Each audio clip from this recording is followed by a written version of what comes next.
Hi friends, ಇದು ಮಂಗಳವಾರದ mini blog ಆಗಿರುತ್ತೆ. ಸೋಮವಾರ ನೈಟ್ ನಾನು ಬಾದಾಮಿಯನ್ನು ನೆನೆಸಿಟ್ಟಿದ್ದೆ. ಯಾವಾಗಲೂ ಸ್ಟೀಲ್ ಬೌಲಲ್ಲಿ ನೆನೆಸಿಡ್ತೀನಿ. ಇವತ್ತು ತಾಮ್ರದ ಬೌಲಲ್ಲಿ ನೆನೆಸಿಟ್ಟಿದ್ದೆ. ಇದು ಒಂದು ರಿಟರ್ನ್ ಗಿಫ್ಟ್ ಬಂದಿತ್ತು ಮದುವೆನಲ್ಲಿ.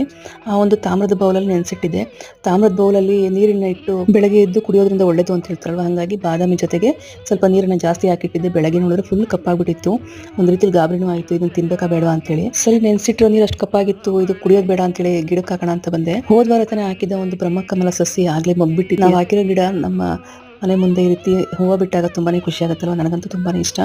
ಅದ್ರ ಜೊತೆಗೆ ಇವತ್ತು ಬೆಳಗ್ಗೆನೇ ಒಂದು ಆನ್ಲೈನ್ ಆರ್ಡ್ರ್ ಕೂಡ ಇತ್ತು. ಅದನ್ನು ಪೋರ್ಟಲ್ ಮಾಡಬೇಕಿತ್ತು ಇಲ್ಲೇ ಬೆಂಗಳೂರು ಒಳಗಡೆ. ಹಾಗಾಗಿ ಈಗ ಸಾರಿ ಕೂಡ ತೆಗಿತಾ ಇದ್ದೀನಿ. ಸಾರಿ ಬಿಸ್ನೆಸ್ಗೆ ತುಂಬಾ ಸಪೋರ್ಟ್ ಮಾಡ್ತಾ ಇದ್ದಾರೆ. ಯಾರೇ ನನ್ನ ಹತ್ರ ಸಾರಿ ಆರ್ಡ್ರನ್ನ ಮಾಡ್ಕೊಂಡಿದ್ರೆ ಅವರಿಗೆ ತುಂಬ ಧನ್ಯವಾದಗಳನ್ನ ತಿಳಿಸ್ತೀನಿ. ಹಾಗೆ ಇಲ್ಲಿ ತಾಮ್ರದ ಪಾತ್ರೆಗಳನ್ನ ತೊಳ್ಕೊಬೇಕಿತ್ತು. ನಾನು ತಾಮ್ರದ ಪಾತ್ರೆ ಹೇಗೆ ತೊಳಿತೀನಿ ಅಂತಂದರೆ, ಹುಣಸೆ ಹಣ್ಣನ್ನು ನೆನೆಸಿಟ್ಕೊತೀನಿ. ನೆನೆಸಿರೋ ಹುಣಸೆ ಹಣ್ಣಿನ ರಸಕ್ಕೆ ಸ್ವಲ್ಪ ಸಬಿನ ಪೌಡರು, ಹಾಗೆ ಪೀತಾಂಬರಿ ಪೌಡರು,